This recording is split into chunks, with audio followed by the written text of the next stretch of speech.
Je vous propose de vous lire une histoire. Ça se passe au Moyen Âge. Alors c'est au XIIe siècle, à une époque où en Europe il y avait des guerres, des luttes.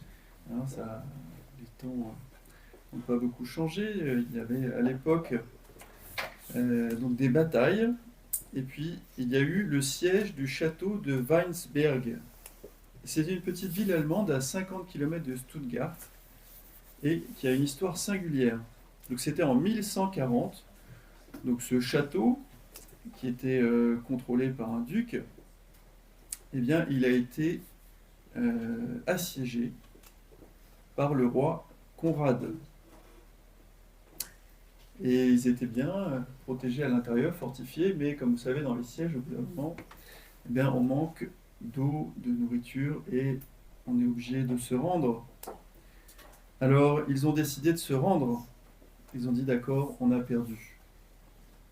Mais le roi Conrad, qui les attaquait, il a dit, non, non, mais c'est trop facile, pas question. Vous n'allez pas simplement vous rendre. Je vais laisser la vie aux femmes, mais tous les hommes seront tués.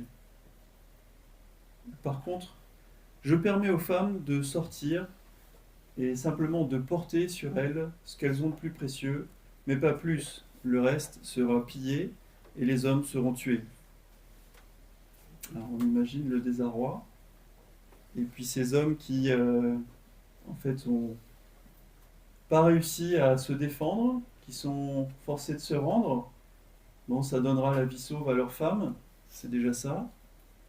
Mais, mais non, ils ont eu une idée. Enfin, pardon, elles ont eu une idée. Et c'est ainsi que les femmes, eh ben, qu'est-ce qu'elles ont porté, qu'est-ce qu'elles ont emporté? Eh ben, les hommes. Elles les ont mis sur le dos. Et c'est ainsi qu'ils ont tous ou presque tous été sauvés. Parce que le roi Conrad, il a accepté, il les a laissés sortir, et la population a été sauvée. Alors pourquoi cette histoire? Parce que ça nous parle en fait d'un salut, là, comment ils ont été sauvés, un salut qui n'est pas celui qu'on attendrait. Ils n'ont pas en fait été délivrés par la force, c'est pas les hommes qui ont apporté le salut, mais c'est les femmes, celles qui étaient sûrement méprisées, qui n'étaient pas, en tout cas, considérées comme capables de faire ça. Et donc ça nous fait penser bien sûr à Marie. Hein. Donc je vais vous lire la suite. À Noël, Dieu aurait pu envoyer un sauveur à partir de rien, ou d'un peu de terre, comme il a fait naître Adam. Mais il a décidé de le faire porter par une femme, qui plus est une adolescente, qui plus est pauvre.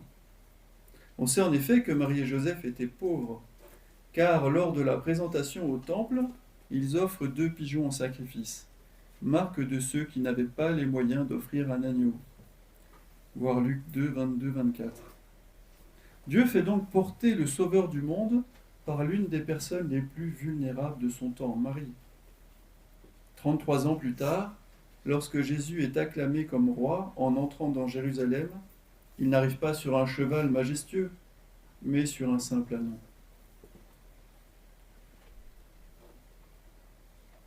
Aujourd'hui, que tu sois femme ou homme, si tu te sens trop faible, trop vulnérable, trop petit, trop petite, eh bien réjouis-toi. Parce que ce sont des personnes comme toi que Dieu utilise pour porter ce qu'il a envoyé de plus précieux. La vulnérabilité de Marie, la naissance de Jésus dans un contexte d'incertitude, de fragilité, sont là pour nous le rappeler. Joyeux Noël!